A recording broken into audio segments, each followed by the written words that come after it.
You won't get a pain-free period without this, and this is so critical, and pretty much everybody I know misses this. So in this video, I'm going to reveal to you exactly what you're missing and how to build a foundation that allows you to heal your period for real this time. By the way, hello and welcome.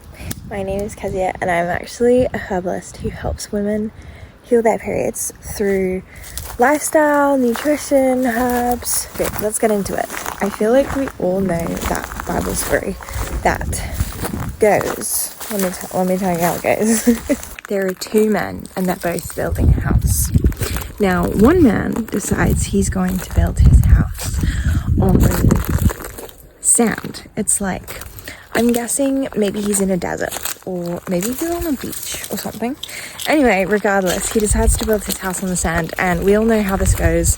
The storm comes and his house does not stand up to the strength that the storm brings. This is such a good example of why we need to build good foundations in our lives, and this is not just spiritual foundations, although I completely believe that we do need good spiritual foundations, but we also need good physical foundations. So what I'm trying to say is, when we're trying to heal our periods, we can throw all the pills and drugs and herbs at our periods, but if we haven't got that healthy foundation, if we've got a foundation of sand, nothing's gonna stick, nothing's gonna work. Okay, so in this video I'm gonna actually tell you what the foundation is and how you can build it yourself. So let's get into it. Are you ready? Sleep, stress, food, and movement. That is the foundation. Okay? Now, I myself was a student herbalist, and I was throwing all the herbs at my period, and yet I was having very, very painful periods. But do you know what? My foundation was not foundationing, because I was not sleeping well. I was stressed, depressed, lonely, not eating great, not sleeping great, not moving great. My foundation wasn't there, and so it didn't matter what I threw at it. It didn't matter what medication I went on. It didn't matter what herbs I threw at it. Nothing was going to stick unless I had a good foundation. And when I finally finished and graduated, I had the chance to finally start sleeping and eating well, and I moved. I was just so much happier in general, and I finally had a good foundation to work with. And this can sound overwhelming, can sound really out of reach, I think, but the reality is it is necessary and it is doable to build a healthy foundation. So let's talk about how to actually do that. So let's start with sleep. Sleep is actually one of the most important tools for healing, because so much of your cell regeneration happens at night while you're asleep. So if you're not asleep for long enough, or you're not asleep deeply enough, this can really impact your ability to heal on any level, whether that's hormonal or mechanical or whatever. There are three things that you can be doing. One is waking up at the same time every morning. Two is waking up at the same time every night. And three is managing your sleep hygiene. So not going on screens super late, not eating 3 hours before, cutting your caffeine off 10 hours before your bedtime. All of these things can really help. And herbally, after you've set your good foundation of these good habits, if you're still struggling with sleep, you can use herbs like lemon balm or passion flower or chamomile. I really recommend Twinings as a tea brand if you're going to get something from the supermarket. And they have a bunch of different blends, herbal blends. But you can also see a herbalist and you can get a bespoke herbal formula. Our next foundation, or block of the foundation, is just as important, and if anything more tricky in this generation, in this day and age, and that is stress. So managing our stress levels. The first thing you can focus on is really healthy emotional regulation. So that might literally look like a few times a day. Whenever you think about it, I want you to lengthen your exhale. So just have a longer exhale than your inhale, and that completely activates your parasympathetic nervous system. It's going to calm you down and get you out of fight or flight.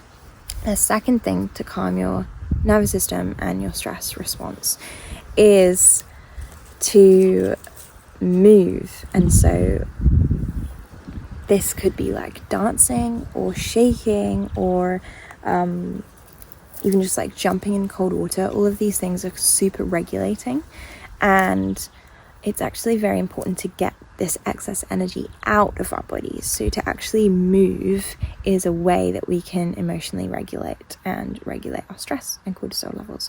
And the third thing is, again, once you've built these practices, these habits of stress regulation, if you still need help, there are some really great herbs that you can be having daily.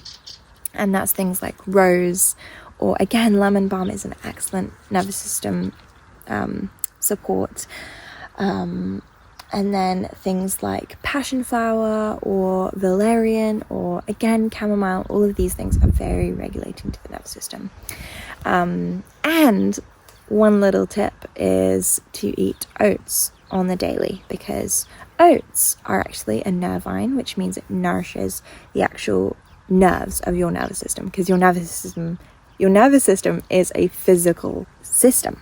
So supporting your nerve fibers through oats is really excellent. Okay, let's chat food. I want you to do two things. I want you to focus on eating whole foods. So foods that are as close to that original form as possible. So if you could get it off of a tree or from the ground or from a bush, that is a whole food. And that includes legumes and beans and fruit and veg. And then the second thing I want you to do is to regulate your blood sugar levels, because insulin is super impactful on our hormonal system. And so you can regulate your blood sugar by eating protein in your meals, every meal, and also by consuming slow releasing carbohydrates. So not things like white bread and sugar and fizzy drinks, but things like oats and quinoa and brown rice. All of those things are a bit more slow to release sugar through our system. Both cinnamon and nettle help to regulate your blood sugar levels in the body, and they can be enormous supports. So eating lots of cinnamon in your diet and drinking nettle tea or having nettle soup, all good things. Movement wise, simply want you to align your movement with your cycle. So we have 4 phases. Week 1 is your period. Week 2 is your follicular phase. Week 3 is your ovulatory phase, and week 4 is your luteal phase. Your luteal phase, the week before your period, and your period are both low energy weeks. And so you're going to have less energy and less ability to recover after intense exercise. So I want you to downplay your exercise. So slower movement, walking, swimming, etc. Okay? Then, as your energy increases on week 2, straight after your period, and week 3, around ovulation, I want you to up the intensity of your workouts. So you can do HIIT or strength training or Pilates or whatever floats your boat, running, sprinting, because you have more energy. And this is going to support your body by working with it, not against it. Okay, but I hear what you're saying right now. Knowing what to do isn't enough. It's knowing how to actually implement it and having the energy and the desire to. And the fact is, oh my gosh, the amount of stuff that I know, because I'm a medical professional, and the amount of stuff that I don't implement myself, even though I know I should, even though I know it's so good for me. And the fact is, healing is not meant to happen in isolation. It's not meant to happen alone. It's not meant to happen by yourself. And that is why I'm so excited about this, guys. Next month, I'm going to be hosting a 4-week workshop where you will get all the tools that you need to tell you what to do. But then once a week, we're going to meet together as a small group of women and share our experiences, share how we've been implementing what we're learning about. And there'll be some extras, like I love a bit of poetry in these kind of settings. We might do some tea tastings together, some herbal tea tastings. I am so excited about this. But I am trying to keep the group small so that you get as much from it as possible. So if you want to reserve your spot, I will leave a link in the description. This is going to be such a precious time of connection. And I think if you really want to transform your cycle, if you want to heal, healing doesn't happen in isolation. And this is the perfect setting for you to do it with other people together. I really hope you found this video useful. And if there are things, questions, or insights that you want to share, please share it down below. And if you want to keep joining in these conversations, feel free to subscribe. I do these videos 3 times a week, so there'll be lots more content for you to consume around hormonal healing and herbs and nervous system regulation. So there we go.